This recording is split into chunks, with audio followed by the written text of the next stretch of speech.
শুনছেন নটার গল্প, গল্পে গল্পে জমজমাট।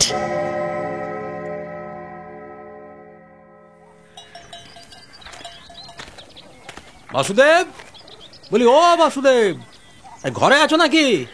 এখন বেরিয়ে আসো দেখিনি।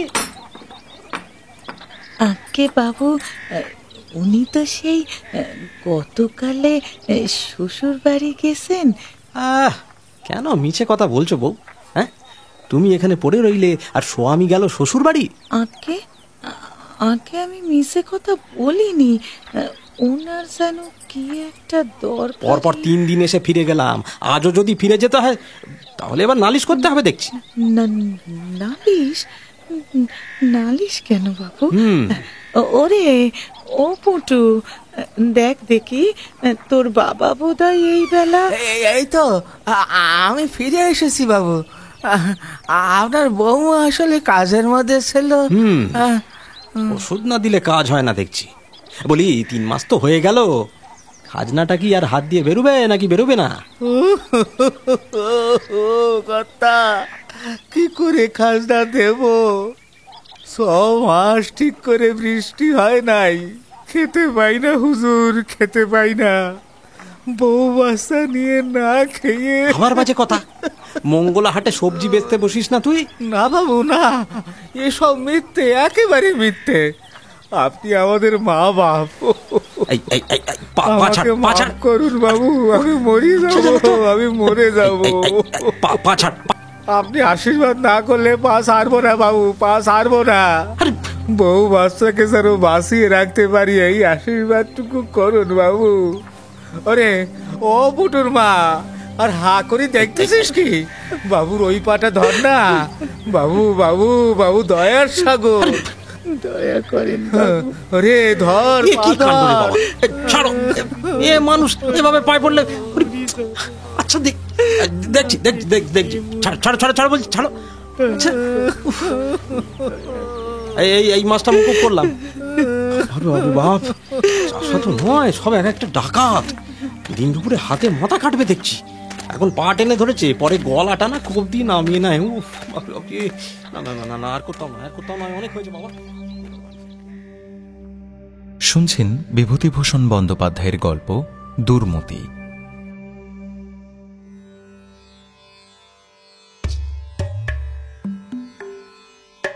নিশ্চিন্তিপুরের মঙ্গলাহাট খাঁড়ি থেকে সেবার কোনো রকমে পালিয়েই এসেছিল হরিচরণ। হ্যাঁ, বলা যেতে পারে পালিয়ে বেঁচেছিল সে। মঙ্গলাহাটের লোকজনকে এমনিতেই সমঝে চলে হরিচরণ। নেহাত তার পৈতৃক কিছু জমি জমা আছে, আর বাপ পিতামহের আমল থেকে কয়েক ঘর প্রজা আছে। তাই এখনো মঙ্গলাহাটে তাকে মাঝে মধ্যেই আসতে হয়। তবে বেশ ভয়ে ভয়ে আসে। কে জানে মানে মানে বাড়ি ফিরে আসতে পারবে কিনা। নিশ্চিন্তিপুরের লোকজনও তেমনই। যারা জানে যে মঙ্গলাহাটে তার কিছু খাজনা জমা হয়, তারা যেচে এসে আবার কানে নানা মন্তর দিয়ে যায় তার। রায়মশাই, মঙ্গলহাটে যাচ্ছেন খাজনা নিতে? দেখে শুনে যাবেন। গতিক দেখে শুনেই হরিচরণ রায় সেবার তাই পালিয়ে এলো। ছাতাখানা বগল দাবা করে নিজের বাড়ির দরজায় এসে দাঁড়ালো সে। বাড়িখানা তার কোঠা বাড়ি হলেও নিজের আয় বলতে তেমন কিছু নেই। ওই খাজনাটুকুই যা ভরসা, তা সেটাও আর কদিন পাবে কে জানে। এসব ভাবতে ভাবতেই দীর্ঘশ্বাস ফেলে সদর দরজাটা ক্যাঁচ করে খোলে হরিচরণ। এই ভর সন্ধেতেই পৌষ মাসের শীতটা আজ জাঁকিয়ে পড়েছে। হরিচরণের স্ত্রী বিনা পানি তখন তুলসীতলায় প্রদীপ দিচ্ছিল। স্বামীর পায়ের আওয়াজে মুখ তুলে তাকালো। গলায় কাপড় দিয়ে তুলসীতলায় প্রণাম সেরে হাসি মুখে এগিয়ে এসে বলল, বাবা, এর মধ্যেই চলে এলে? ফিরতে রাত হবে বলে গেলে যে। শোনো, পিঠের ডালটাও কিন্তু এখনো বাটা হয়নি। সে আর কি হবে, আজ না হয় খেতে একটু রাতই হবে। দাও দেখি একটু জল দাও, হাত মুখটা ধুয়ে আসি। দাঁড়াও দাঁড়াও, কুয়ো থেকে টাটকা জল তুলে দিই। তবু একটু গরম হবে এখন, পুকুরের জলে হাড় কেঁপে যাচ্ছে বাবা। বেশ, তাই দাও।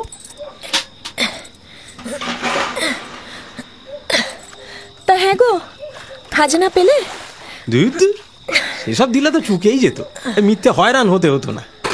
তা তো দেবে না। এই প্রাণ আর মানটা হাতে নিয়ে কোনো রকমে পালিয়ে এসেছি, বুঝলে?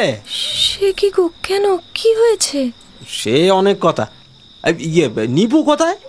নিপু, নিপু, সন্ধ্যেবেলা আবার সেই কঞ্চি নিয়ে বসে আছিস নাকি? হ্যাঁ, আর গায়ে একটা গরম জামা দিতে পারিস না বাঁদর? আমার ঠান্ডা লাগে না বাবা।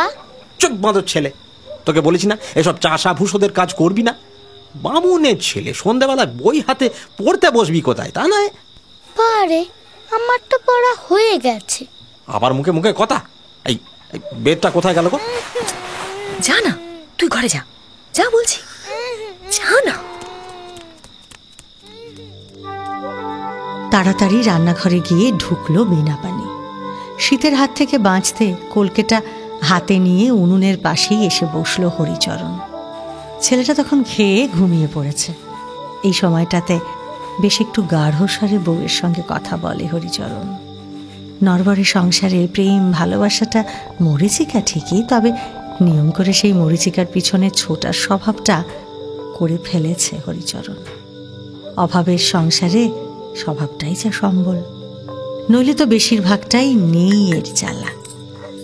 তাড়াহুড়ো করে ডাল বাটতে শুরু করেছে বীণাপানি। তার পাশ ঘেঁষে এসে এক গাল ধোঁয়া ছেড়ে গাঢ় স্বরে হরিচরণ বলল, অত তাড়াতাড়ি করছিস কেন রে? না হয় একটু রাতই হবে এখন। কেন? এই তো সবে সন্ধে, শেষে আঙুল টাঙুল কেটে ফেলবি দেখছি।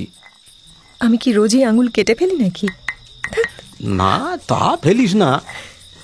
এই হাত দিয়েই তো তোকে সংসারের সব কাজ করতে হয় রে, তাই বলছিলাম। মরণ আর কি। দেখি হাত দেখি। ছাড়ো তো দেখি, ছাড়ো না। ঘরে ছেলে পুলে রয়েছে, রাত বিরেতে হাত ধরে বসে আছে। ছাড়ো না, রগর দেখো একবার। নাও নাও, অনেক হয়েছে, ছাড়ো বলছি। গুঁড়ো ফোকা রাখো তো, এবার তোমাকে খেতে দেবো, রাখো না। বুঝলি বউ, কতদিন ভাবছি একজোড়া ভালো রকম অনন্ত তোকে গড়িয়ে দেব, তো এই হবে করে আর হয়েই উঠছে না। হ্যাঁ, তা তো এবার হয়েই যেত। নেহাত ওই সেটেলমেন্টের খরচাটা দিতে হলো, তাই অনেকটা টাকা বেরিয়ে গেল। এ আর বলতে, বুঝলি না, সেদিন তো ওই সেটেলমেন্ট ক্যাম্পে গেলাম, তা বড় কর্তা ऐसा খাতির করলো না, তাই নাকি? আর কি বলি তোকে, বুঝলি না। এই সেটেলমেন্ট আর জমিদারির প্রসঙ্গটা হরিচরণের বড় প্রিয়। একবার এই প্রসঙ্গটা উঠলে আর তাকে পায় কে? কোথায় তার কত পৈতৃক জমি ছিল, সেসব জমির কতটা উদ্ধার হলো, সে যে কত বড় জমিদার, সেই গল্প যত বাড়ে হরিচরণের কলকের টানটাও ততটাই বাড়ে। মুচকি হেসে মাথা নামিয়ে তখন কাজ সারে বীণাপানি। স্বামীর মনে কিছুতেই সে আঘাত দিতে চায় না। এই তো সজনে শাক, পুঁই মাচা আর কয়েকটা ঝিঙে ঢ্যাঁড়স পেঁপে নিয়ে সংসার তাদের। তারই মধ্যে মাঝে সাঝে এমন দু চারটে রুই কাতলা এসে পড়লে আর কি বা এমন ক্ষতি? তবু তো মানুষটার তামাটে মুখে যেন ভরা জোয়ার আসে। সেদিকে আর চোখে চেয়েও বড় শান্তি পায় বীণাপানি। উজ্জ্বল শ্যামবর্ণ ডাগর চোখ আর মজবুত গড়নের বীণাপানির বয়সের চাপল্যটাও কম কিছু নেই। এই ঘরের পক্ষে সে যেন চাঁদের হাট। তবু হরিচরণকে ছোট করে না সে। স্বামীর যা একটু জমি জিরে তা আছে, তার সুবাদেই তাদের এই প্রেমালাপের সময় স্বামীকে তার জমিদার বলে বিশ্বাস করতে ইচ্ছে করে। তবে জমিদারিটা কিন্তু মিথ্যে নয়। খাতায় কলমে হরিচরণ এখনো জমিদার। অনন্ত কানুনগো এই গ্রামে সেটেলমেন্টের দপ্তরটা দেখে, মানে কার কতটা আবাদ, কার কতটা ন্যায্য পাওনা দাগ দিয়ে দিয়ে এসব সরকারি খাতায় লিখে রাখে সে খাতায় হরিচরণকে জমিদার বলেই উল্লেখ করা আছে। সেই জন্যই হরিচরণের আর রোজগার করা হলো না। বাড়ির সামনে কয়েকটা আনাজপাতি ফলিয়ে কোনো রকমে তাই দিয়েই সংসারটা টানতে হয় বীণাপানিকে। বাড়িটা নেহাত পাকা বাড়ি, এটাই যা রক্ষে। 1 মাসের খাজনা 3 মাস পরে আদায় হয়, আবার কখনো তা হয়ও না। তবু হরিচরণ জমিদার। আর বীণাপানিও বেরসিক নয়, তাই রসভঙ্গ করে না কখনো, আজও করল না। বরং স্বামীর মুখে যুক্তিগুলো জুগিয়ে দিল সে। আর সেই যুক্তি নিয়েই প্রবল বিক্রমে এগোতে লাগলো হরিচরণ। এর নেপথ্যটা সে ভেবে দেখেনি, সেটা অবশ্য তার স্বভাবেও নেই। তা চলছিল বেশ। জ্বলন্ত উনুনের ওপর কড়ার ভেতরে পিঠেগুলো ছ্যাঁক ছ্যাঁক করে উল্টোচ্ছে বিনাপানি, আর হরিচরণ তখন হাত পা নেড়ে অনন্ত কাননগোড় কল্পিত খাতির যত্নের পড়াই করে যাচ্ছে। বুঝলি না, আমি যেতেই সে তড়াং করে উঠে দাঁড়িয়ে নিজের চেয়ারখানা ছেড়ে দিয়ে কি বললে জানিস? কি বললো? সে নাকি আমার কাছেই আসছিল। ভাব একবার, এত বড় একজন অফিসার। বাবা, সত্যি নাকি? তো মস্ত কাণ্ড। তারপর ঠিক সেই সময় সদর দরজায় ঘা পড়ল।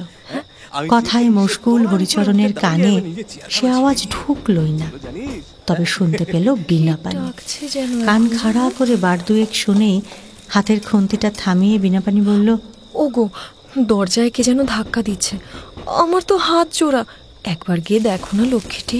ধুর তেরি, এই ঠান্ডার মধ্যে এমন অবেলায় কে আবার ঘা দেবে? ও কেউ নয়, ভুল শুনেছ। আমি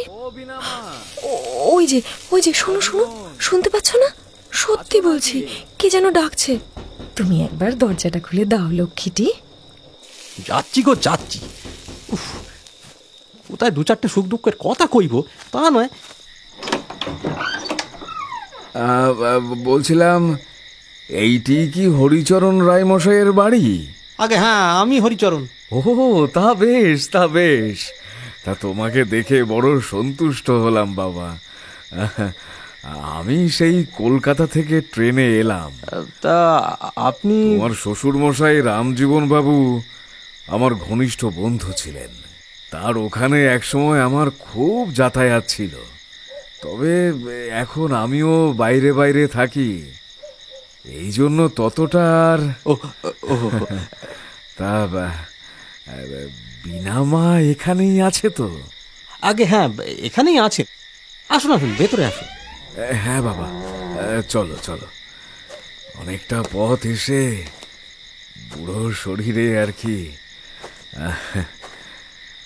আমি হলুম গিয়ে কৃষ্ণলাল গাঙ্গুলি।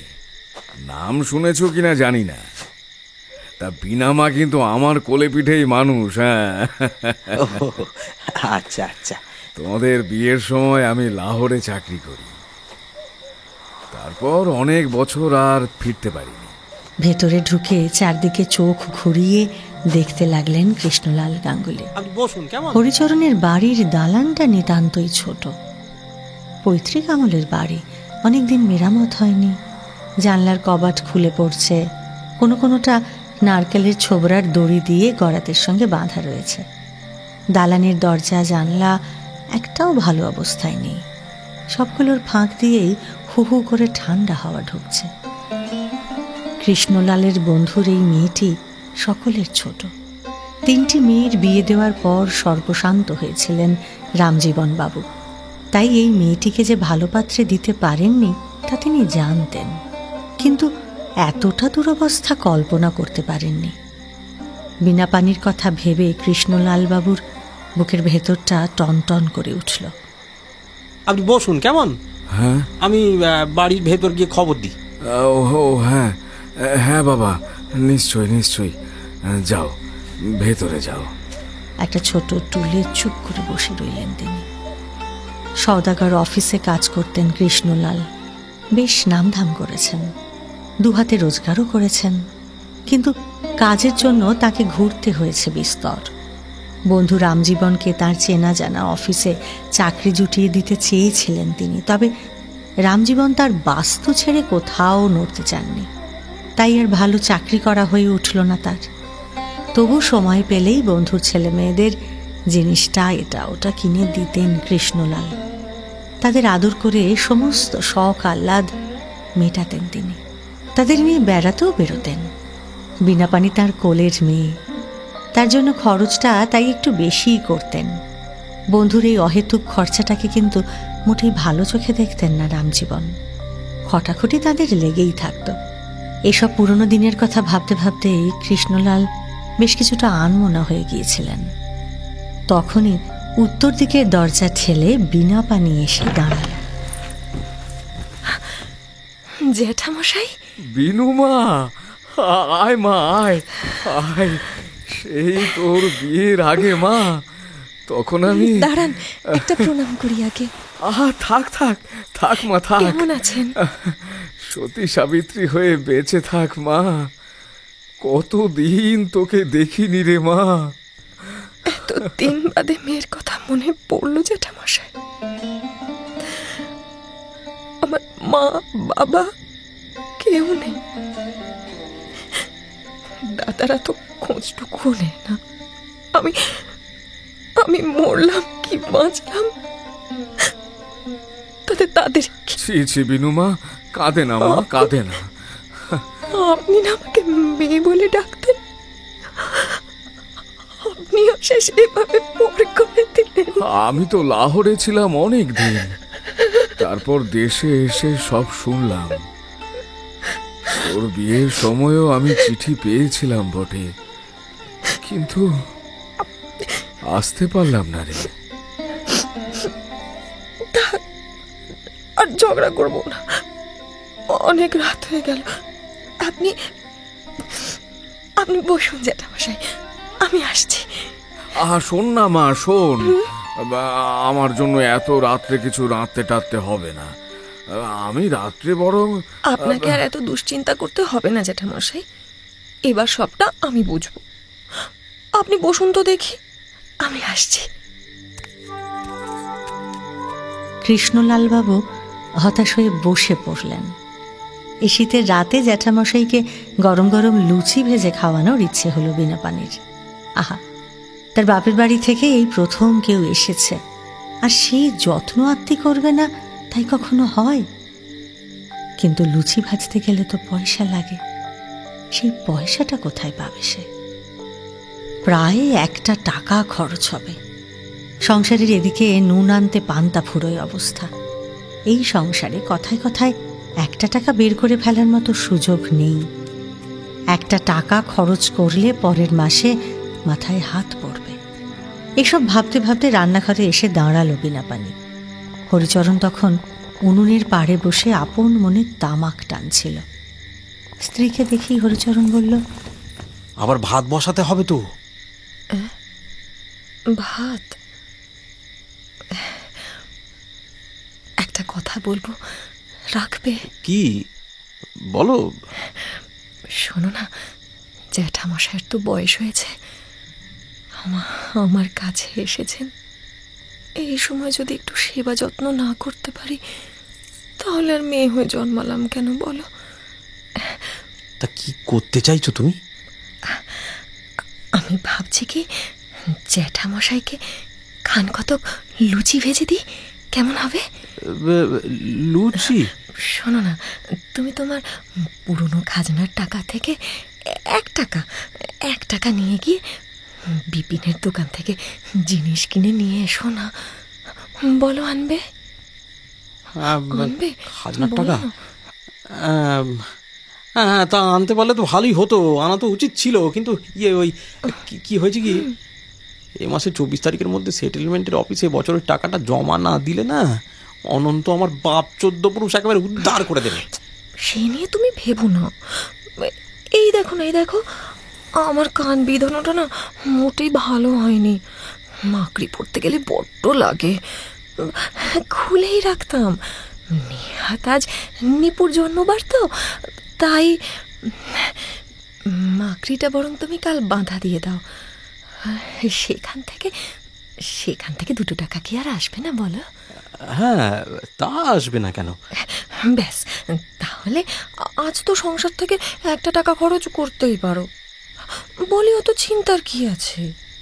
যাও না লক্ষ্মীটি। তাহলে তাই হোক। দাও একটা বাটি দাও, ঘিটা আনতে হবে। যাই দেখি। এই নাও। বাটি নিয়ে বেরিয়ে গেল হরিচরণ। একটু আগেই যে অনন্ত কাননগোর খাতির যত্নের কথা 7 কাহন করে বলছিল হরিচরণ, বিপাকে পড়ে সেই অনন্তর বাপ 14 পুরুষ উদ্ধার করে দেওয়ার কথাটাও সে অবলীলায় এবার বলে ফেলল। কিন্তু নিজের এই বিচ্যুতিটাকে ধরতেই পারল না হরিচরণ। বিনাপানির মাকড়ি বাঁধা দেওয়ার কথাতেও তার কর্তব্য জ্ঞানে কোনো আঘাত লাগলো না। তবে বিনাপানি এসব ধরে না। মুখে তার ক্লেশের বদলে আজকাল করুণা জেগে ওঠে। স্বামীর চলে যাওয়াটার দিকে কয়েক পলক চেয়ে থেকে জ্যাঠামশাইয়ের কাছে এসে দাঁড়ালো বিনাপানি। কৃষ্ণলাল তখন তার চামড়ার ব্যাগ থেকে কি সব জিনিসপত্র বার করে সাজাচ্ছিলেন। বিনাপানির পায়ের আওয়াজে মুখ তুলে তাকিয়ে ডাক দিলেন তাকে। বিনুমা, এদিকে একবার আয় তো মা। মারে, আমার একটা স্বাদ আছে, তোকে কিন্তু রাখতে হবে, একদম না বলতে পারবি না। আমি কি আপনাকে কখনো না বলেছি জ্যাঠামশাই? না, তা অবশ্য বলিসনি।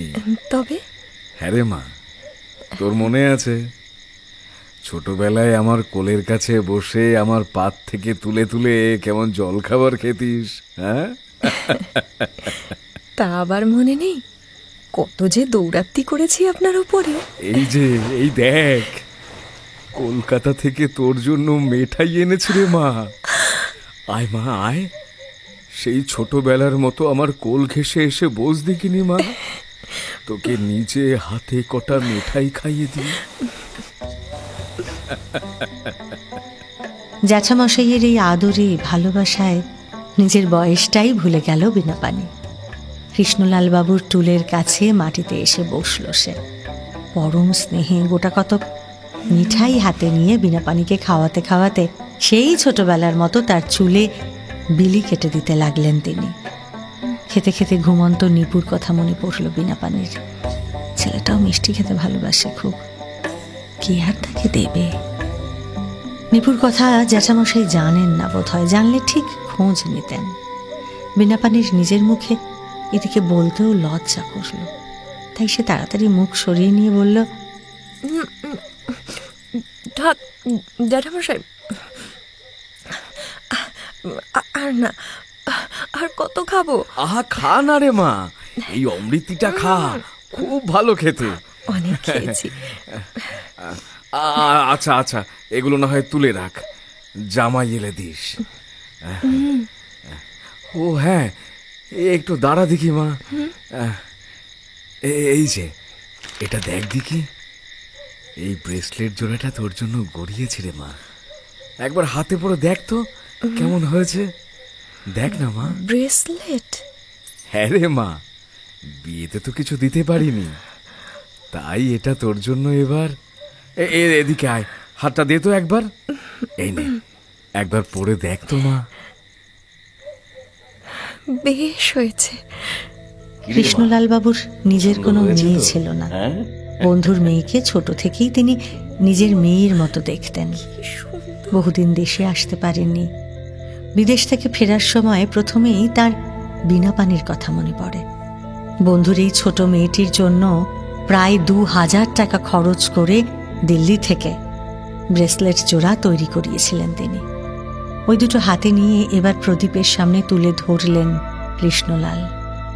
ক্ষীণ আলোয় তার চারদিকের পাথরগুলো একেবারে ঝকমকিয়ে উঠল। ব্রেসলেট দেখে তো একেবারে মুগ্ধ হয়ে গেল বিনাপানি। এমন জিনিস সে কখনো দেখেনি যে পাথর ওই রকম জ্বলে নাকি। বিস্ময়ে তার মুখ দিয়ে একটাও কথা বের হলো না। বিনাপানির হাতে সবুজ আর লাল রঙের কগাছা সস্তা জার্মানি কাচের চুড়ি আছে। ব্রেসলেট দুটো সেই চুড়িগুলোকে যেন বিদ্রুপ করতে লাগলো। ব্রেসলেটের দামি চুনি, পান্না, হিরে, জহরতগুলো যেন ওদের দিকে তাকিয়ে খিলখিল করে হেসে উঠল। প্রদীপের আলোকে শতভাগে ভাগ করে বিনাপানির হাতে তারা যেন লাল, সবুজ, নীল আগুনের ফুলকি উড়িয়ে জ্বলতে লাগলো। নিজের হাতের দিকে চেয়ে চোখ ফেরাতে পারল না বিনাপানি। গয়না আবার এরকমও হয়? বিনাপানির মুখের দিকে চেয়ে ওদিকে তৃপ্তি পেলেন কৃষ্ণলাল। আহা, গরিব ঘরের মেয়েটা তবু একটু আহ্লাদ পেল তো। গয়নাটা যে বিনাপানিকে একেবারে অবাক করে দিয়েছে এ কথা বুঝতে তাঁর বাকি রইল না। মনে মনে শান্তির নিঃশ্বাস ফেললেন তিনি। ঠিক সেই সময় হরিচরণের পায়ের শব্দ শোনা গেল। দোকান থেকে ঘি ময়দা কিনে বাড়ি ফিরেছে সে। স্বামীর আওয়াজ পেয়ে ব্যস্ত পায়ে রান্নাঘরে গিয়ে ঢুকলো বিনাপানি। এক্ষুনি তাকে লুচি ভাজতে হবে, অনেক রাত হয়ে গেছে যে। একটু পরে তার পাশে এসে বসলো হরিচরণ। স্বামীকে সামনে দেখে বেশ আহ্লাদের স্বরে হাসতে হাসতে বিনাপানি বলল, এই শোনো না, জানো তো আজকে তোমাকে একটা জিনিস দেখাবো। আচ্ছা, কাল দেখি, ওখন সূর্যের আলোয় দেখবো, কেমন? না গো না, তোমাকে না দেখানো অব্দি আমি শান্তি পাচ্ছি না।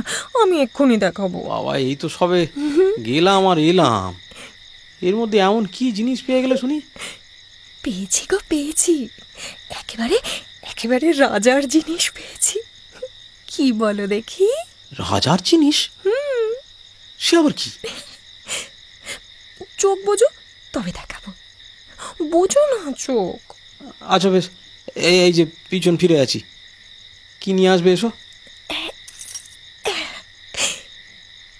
এই যে গো, এবার এদিকে ফেরো। ফিরলাম। কই তোমার রাজার এটা কি? কেমন বলেছিলাম না রাজার জিনিস?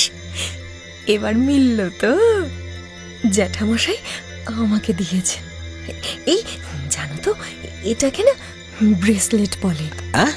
দেখো দেখো, এটা ব্রেসলেটের ওপর ঝুঁকে পড়ল হরিচরণ। রান্নাঘরের আলো আঁধারির ঘুপসিতে সেই ব্রেসলেট যেন লাল নীল আগুন জেলে নেচে বেড়াচ্ছে। টুকরো টুকরো এমন অসংখ্য আগুন দেওয়ালের গায়ে পড়ে ইন্দ্রজাল তৈরি করছে।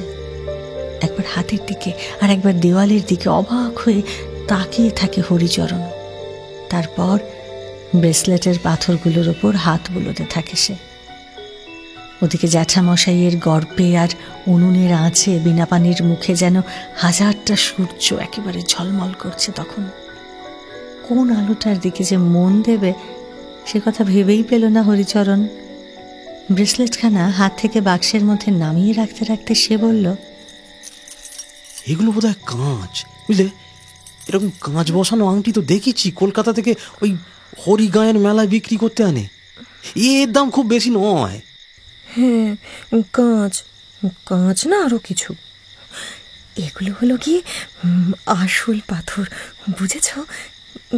দেখো না, দেখো, খুব দামি পাথর এগুলো। দেখো। তুই কি করে জানলি এটা পাথর? তুই পাথর চিনিস নাকি? আমার চেনার কি আছে, জ্যাঠামশাই বললেন যে এগুলো পাথর। পাথর? বেশ, তাও যদি হয় মেনে কেটে 300 350 বেশি তো দাম হবে না। বারে, জ্যাঠামশাই যে বললেন এর নাকি অনেক দাম। দূর দাম, সোনা আর ওতে কতটুকু আছে? আর এমন পাথর সব জায়গায় ছড়িয়ে পড়েছে রে, একটু টাকা ফেললে এসব পাওয়া যায়। হ্যাঁ, কি বলছো এসব? স্বামীর কথা কিন্তু বিনাপানির বিশ্বাস হলো না। একজোড়া অনন্ত গড়াতে 500 টাকা পড়ে। ঘোষ কাকিমা নিজে বলে গেছেন তাকে। সেখানে এই দামি পাথর বসানো ব্রেসলেট যে 300 টাকায় পাওয়া যাবে, এ কথা অবিশ্বাস্য। তবে রাত বাড়ছে, আর তর্ক না করে হাতের কাজ সারতে লাগলো বিনাপানি। পরদিন ভোরে নিপুকে দেখে কৃষ্ণলাল তো অবাক। এইটুকু মেয়ে বিনাপানি, তার আবার ছেলে, এ কথাটা তো তার মনেই আসেনি। তাহলে তো ছেলের জন্য কিছু না কিছু একটা ঠিক নিয়ে আসতেন তিনি। বারবার আফসোস করতে লাগলেন কৃষ্ণলাল। ইস, এটা একদম ঠিক হয়নি। ইস, তোর ছেলের জন্য কিছু নিয়ে আসতে পারলাম না আমি। এটা কিভাবে মেনে নিতে পারি আমি? আরে, অত কিন্তু করছেন কেন জ্যাঠামশাই? এটা কি করলাম আমি? আমার ছেলেটার মাথায় হাত রেখে একটু আশীর্বাদ করুন না, ও যেন মানুষ হয়। সেটাই কি কম বড় উপহার? কলকাতায় বিশেষ কাজ পড়ে আছে, তাই সকালে ট্রেন ধরেই চলে যাবেন ভেবেছিলেন কৃষ্ণলাল। কিন্তু বিনাপানির কান্নাকাটিতে সেই বিকেলের আগে বেরোতেই পারলেন না তিনি। হরিচরণ নিজে গিয়ে তাকে স্টেশনে পৌঁছে দিয়ে এলো। জ্যাঠামশাই চলে যাওয়ার পরে আরও দিন 7 পেরিয়ে গেল, কিন্তু বিনাপানির মুগ্ধতা আর গেল না। ব্রেসলেট জোড়ার দিকে তেমনই অপলক চোখে তাকিয়ে থাকে সে। ঘর পরিষ্কার, উঠোন ঝাঁট দেওয়া, রান্না করা, বাসন মাজা, সবজি গাছের কাজ, এসবের মধ্যে কখন আর ব্রেসলেট পরবে সে? তবে কাজ করতে করতে যখন হাঁপিয়ে ওঠে, তখন ঘরে এসে দরজা বন্ধ করে 2 হাতে 2টো ব্রেসলেট পরে নেয় সে। আর তারপরে বিনাপানির মনে হয় সে যেন পক্ষীরাজের পিঠে চেপে উড়ে বেড়াচ্ছে। এই গণ্ডগ্রামের মহারানী সে। নিজের হাতের দিকে তাকিয়ে তার আর পলক পড়ে না, বিশেষ করে যখন রাতের অন্ধকার ঘনিয়ে আসে। ঘরে প্রদীপ জেলে সে ব্রেসলেট 2টো পরে বিনাপানি। অমন ম্যাড়ম্যাড়ে শিখারও যে এমন রঙিন আলো হতে পারে, সে কথা তো এর আগে সে জানতই না। প্রতিদিনের অন্ধকারকে এভাবেই সব কাজের শেষে রঙিন করে তোলে বিনাপানি। খেতে খেতে তার হাতের দিকে লোলুপ চোখে চেয়ে থাকে হরিচরণ। দেখ, এটা চুড়ি নয়, ব্রেসলেট। ওই হলো, যা চুড়ি তাই ব্রেসলেট। মোদ্দা কথা হলো তোর হাতখানা রূপ যেন আরো খুলেছে।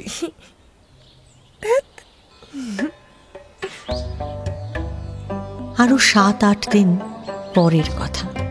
মাঘ মাসের মাঝামাঝি রায়বাড়িতে একটা বড় পার্বণের নিমন্ত্রণ এলো। অনেক দিনের পুরনো একখানা জরিপার কাপড় তোরঙ্গের ভেতর তুলে রেখেছিল বিনাপানি। নিমন্ত্রণ আমন্ত্রণে এই কাপড়খানাই সে পরত। হরিচরণ মুখে যতই আস্ফালন করুন, স্ত্রীকে ভালো কাপড় কিনে দেওয়ার ক্ষমতা তার ছিল না। অত্যন্ত পুরনো সেই কাপড়খানাকেই বড় যত্ন করে পরত বিনাপানি। এই নিমন্ত্রণে যাওয়ার সময় কাপড়খানা পরার সঙ্গে সঙ্গে আরও একটা কথা তার মনে পড়ল।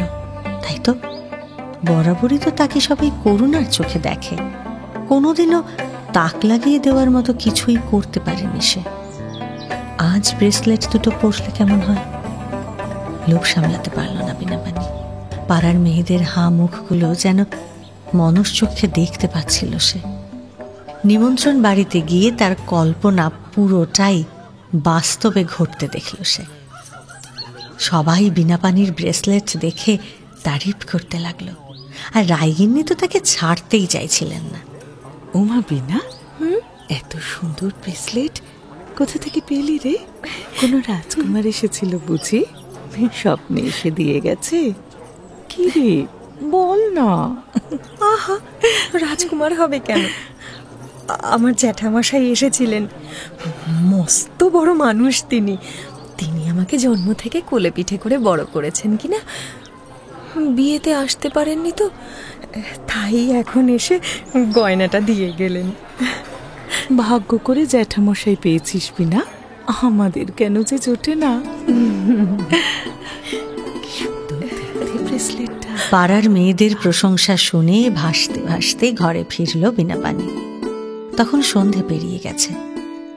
বাড়ি ঢোকার আগে দেখতে পেল বাগানের পিছন দিকে বসে কাজ করছে হরিচরণ। স্বামীকে আর বিরক্ত করল না সে। বাড়ি ঢুকে দাওয়ার পাশে ব্রেসলেট কেসটার মধ্যে গয়না 2টো রেখে পুকুরে গা ধুয়ে কাপড় ছাড়তে গেল বিনাপানি। গা ধুয়ে আসার পরে হরিচরণকে আর সে দেখতে পেল না। বোধহয় সে বাড়িতেই ঢুকেছে ভেবে তাড়াতাড়ি ঘরে এসে দাঁড়ালো বিনাপানি। না, সেখানেও তো কেউ নেই। তাহলে কি হরিচরণ পাড়া বেড়াতে গেছে? যাকে, বিনাপানির এখন অনেক কাজ। তুলসী তলায় প্রদীপ দিয়ে রান্না বসাতে হবে। আর ঠিক তখনই তার ব্রেসলেটের বাক্সের কথাটা মনে পড়ল। দাওয়ার ধার থেকে এবার সেটা তাকে তোরঙ্গে তুলে রাখতে হবে। কিন্তু বাক্সটা আনতে গিয়ে বিনাপানি অবাক। আরে এ কি? সেটা তো সেখানে নেই। প্রদীপ ধরে তন্ন তন্ন করে খুঁজল সে, না, কোথাও পেল না। কোথায় গেল বাক্সটা? এখানেই তো ছিল, গেল কোথায়? কোথায় খুঁজি এখন? কোথায় যে? বিনাপানির মুখখানা ভয়ে নীল হয়ে গেল। নিজের তোরঙ্গ, স্বামীর তোরঙ্গ উথাল পাথাল করে খুঁজল বিনাপানি। কোথাও তার ব্রেসলেট নেই। কুলুঙ্গি, ঘরের কোণ, সব জায়গায় পাগলের মতো হাতড়াতে লাগলো সে। বিনাপানির শরীরে যেন আর শক্তি নেই, ভয়ে আড়ষ্ট হয়ে উঠেছে সে। কেউ কি তবে চুরি করে নিল? কিন্তু চোর ঢুকবে কোথা দিয়ে? বাগানের দিকে হরিচরণকেই তো দেখতে পেয়েছে সে, সে তো সেদিকে ছিল। তাকে ডিঙিয়ে কেউ ভেতরে ঢুকতে পারবে কি করে? পরক্ষণেই তার মনে হলো তার স্বামী হয়তো মজা দেখার জন্য ব্রেসলেটের বাক্সটা কোথাও লুকিয়ে রেখেছে। আর এটা মনে হতেই এতক্ষণে হাঁপ ছাড়ল বিনাপানি। হ্যাঁ, ঠিক এটাই করেছে হরিচরণ। ভাবল এবার আসুক না, আচ্ছা করে তাকে দু কথা শুনিয়ে দেবে বিনাপানি। আজকে এসপার ওসপার করেই ছাড়বো, ফিরুক আজকে, দেখাচ্ছি মজা। কিন্তু হরিচরণের সেদিন বাড়ি ফিরতে বেশ রাত হলো। সে কোনোদিন এত রাত করে বাড়ি ফেরে না। অনেকখানি রাস্তা হেঁটে এলে যতটা ধুলো কাদা জমে, তার পায়ে আজ ততখানি ধুলো। বাড়ি ফিরেই ধপ করে দাওয়ার উপর বসে পড়ল হরিচরণ। আজ যা ঘোরাঘুরি হলো, সেই বেলা 2টোর সময় 2টি ভাত গিলে বেরিয়েছি, আর তারপর থেকে অনবরত ঘুরেই মরছি। তা তুই কখন এলি রে বউ? আহা, আমি বুঝি কিছুই বুঝতে পারিনি? কচি খুকি কি না? তুমি নাকি সকাল থেকে ঘুরছো। শোনো, তোমার সব চালাকি না আমি ধরে ফেলেছি। কি ধরেছিস বউ? আমি সত্যি বলছি রে, আমি তো বাড়ি ছিলাম না, খাজনা আদায় করতে। তুই কি বলছিস বল দেখি? তুমি সত্যি বাড়িতে ছিলে না? না, ছিলাম না তো। কেন, কি হয়েছে? সেই ব্রেসলেটের বাক্সটা কোথাও খুঁজে পাচ্ছি না গো। সন্ধ্যের আগে নেমন্তন্ন খেয়ে এসে এই দালানের উপরে রেখে গেলাম। বলিস কি রে? তারপর ঘাট থেকে এসে দেখি আর নেই। ব্রেসলেটের বাক্সটা পাওয়া যাচ্ছে না? কি সর্বনাশ! হ্যাঁ, সে যে অনেক টাকার জিনিস রে। তুমি সত্যি জানো না? বলো না গো লক্ষ্মীটি, বলো না। দেখো, সত্যি কথা বলবে কিন্তু, বলো না। তুমি জানো না? আমি কি করে জানবো বল দেখি? হ্যাঁ, আমি তো এখানে ছিলামই না। আমি কি মিথ্যে বলছি? হ্যাঁ, মিথ্যে বলছি নাকি? এই সেই 2টোর সময় বেরিয়েছি। হ্যাঁ, আমি কিছু জানি না ওসব। বিনাপানি এবার দাওয়ায় বসে পড়ল। অদ্ভুত একটা ভয় তাকে গ্রাস করে ফেলছে। বেলা 2টোয় বেরিয়ে যাওয়ার কথাটা এত জোর দিয়ে কেন বলছে হরিচরণ? তাকে তো সে সন্ধেবেলায় বাগানের পিছনে দেখেছে। তাহলে মিথ্যে কথা বলছে কেন হরিচরণ? তাকে তার স্বামী ঠকাচ্ছে। এখন আর ব্রেসলেটের ভয় নেই বিনাপানির। তার সমস্ত শরীর, মন, মাথা জুড়ে অদ্ভুত একটা কষ্ট হচ্ছে এখন। নিঃশ্বাসটা যেন বুকের কাছে দলা পাকিয়ে আছে। চারপাশটা যেন অত্যন্ত ভারী হয়ে গেছে। একটু একটু করে তীক্ষ্ণ শীত এসে তাকে গ্রাস করে নিচ্ছে। তার রক্ত জমাট বেঁধে যাচ্ছে। বিনাপানির চোখের সামনে হাঁক ডাক করে এদিকে ঘর তোলপাড় করতে লাগলো হরিচরণ। বাক্সের নিচে, সিন্দুকের নিচে, চৌকির নিচে এবং যত অসম্ভব স্থানে খুঁজতে লাগলো সে। বিনাপানি চুপ করে বসে রইল। একবার ভাবলো বলে যে সে তাকে সন্ধ্যের সময় ঘাটে যাওয়ার পথে দেখেছে, কিন্তু ছি, সে কথা তার মুখে এলো না। নীরবে বসে রইল বিনাপানি। আর সেই যে চুপ করল সে, এরপর টানা 2 দিন পেরিয়ে গেল। কলের পুতুলের মতো শুধু কাজ করে গেছে বিনাপানি। মুখে তার একটাও কথা নেই। হরিচরণ 2-1বার ব্রেসলেটের কথা তুলেছিল, থানায় যাওয়ার কথাও বলেছিল, কিন্তু বিনাপানি চুপ। দম দেওয়া পুতুলের মতো সব কাজ করে সে, কিন্তু সবাই ঘুমিয়ে পড়লে রাতে একলা জেগে থাকে। তার ঘুম আসে না, বিছানায় থাকতেও পারে না সে। ঠান্ডা হিমের মধ্যেই দাওয়ায় গিয়ে দাঁড়ায় সে। নিঃশ্বাস নিতে চেষ্টা করে বিনাপানি, কিন্তু এই অত্যাচার বেশি দিন সইল না। একদিন সন্ধেবেলায় কাজ থেকে ফিরে হরিচরণ দেখল নিপু দাওয়ায় বসে কাঁদছে, আর ঘরের ভেতরে অচৈতন্য হয়ে শুয়ে আছে বিনাপানি। ধুম জ্বরে তার ও বউ, গা একেবারে পুড়ে যাচ্ছে। বউ, অনেক ডাকাডাকির পরে ওরে, চোখ মেলে তাকালো বিনাপানি। কি হলো রে তোর? চোখ দুটো তার জবা ফুলের মতো টকটকে লাল। এ গাঁয়ের সব থেকে বড় ডাক্তার রামহরি ঘোষাল। ডাক্তারবাবু যখন এলেন ততক্ষণে বিনাপানির বিকার শুরু হয়ে গেছে। জ্বরের ঘরে সে তখন বলে চলেছে, ওগো আমায় বললেন না কেন? বললেন না কেন?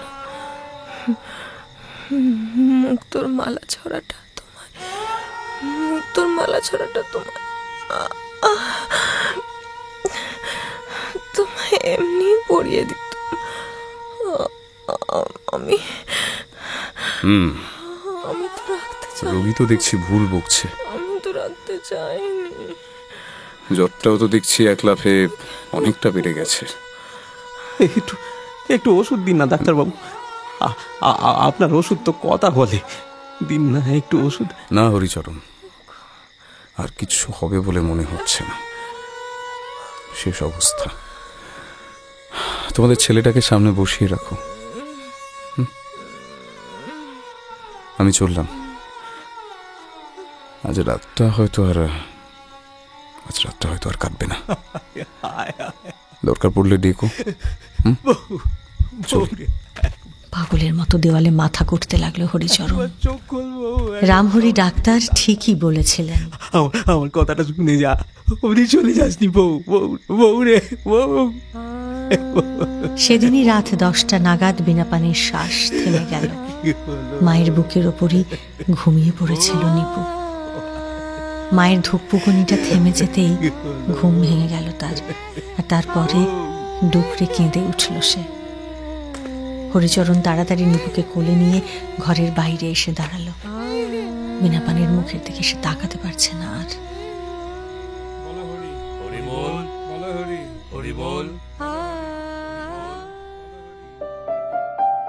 মাঝে আরো 10টা বছর কেটে গেল। নিপু বড় হয়েছে, এবার আইএ পরীক্ষা দেবে সে। হরিচরণের দ্বিতীয় পক্ষের বউ মেঘলতা নিজের 2 ছেলে মেয়ের সঙ্গে নিপুকেও বেশ যত্ন আত্তি করে। মায়ের অভাব তাকে বুঝতে দেয় না। গ্রামে একটা মুদির দোকান দিয়েছে হরিচরণ। দোকানটা বেশ ভালোই চলে। ভিড় সামলাতে হিমশিম খায় সে।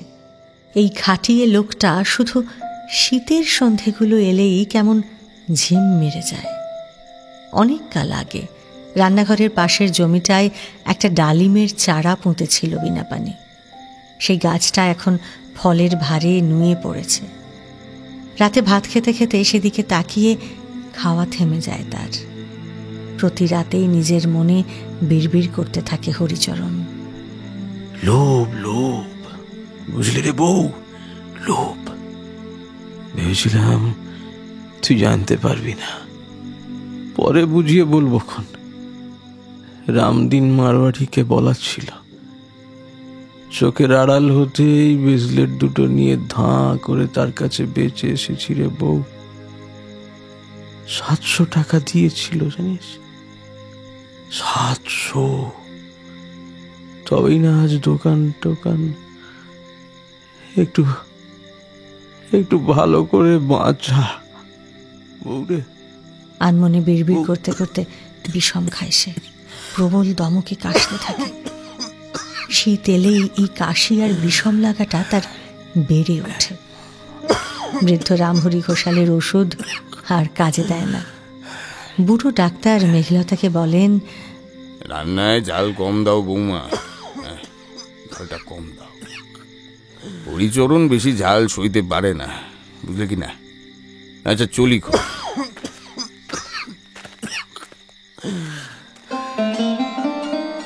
ফ্যাল ফ্যাল করে ডাক্তারের দিকে তাকিয়ে থাকে হরিচরণ। আসলে এই শীতকালটাই তার সয় না।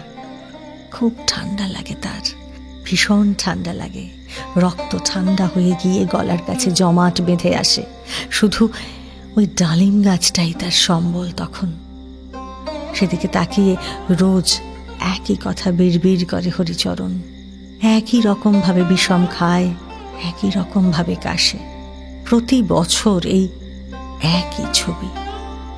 কাউকে কিচ্ছু বলতে পারে না হরিচরণ। রামহরি ডাক্তার আসেন আর যান, রোগ ধরতে পারেন না তিনি, পারবেনও না। একথা বেশ জানে হরিচরণ। সে জানে এ রোগ তার একার, শুধু একার।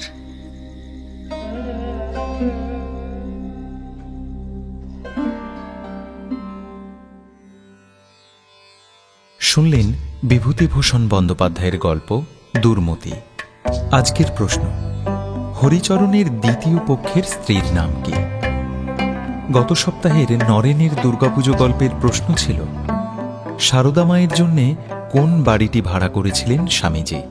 প্রথম 10 জন সঠিক উত্তরদাতা হলেন মৌমিতা মাটি, সঙ্গীতা মিস্ত্রি, অরুণিমা বিশ্বাস, সুব্রত বণিক, হিমন সাহা, রূপম দাস, বর্ণালী মিশ্র, মল্লিকা আচার্য, অমিত ও অনিল আদক। নটার গল্প, গল্পে গল্পে জমজমাট। আমাদের এই চ্যানেলটি শেয়ার ও সাবস্ক্রাইব করুন। বেল আইকন প্রেস করতে ভুলবেন না কিন্তু।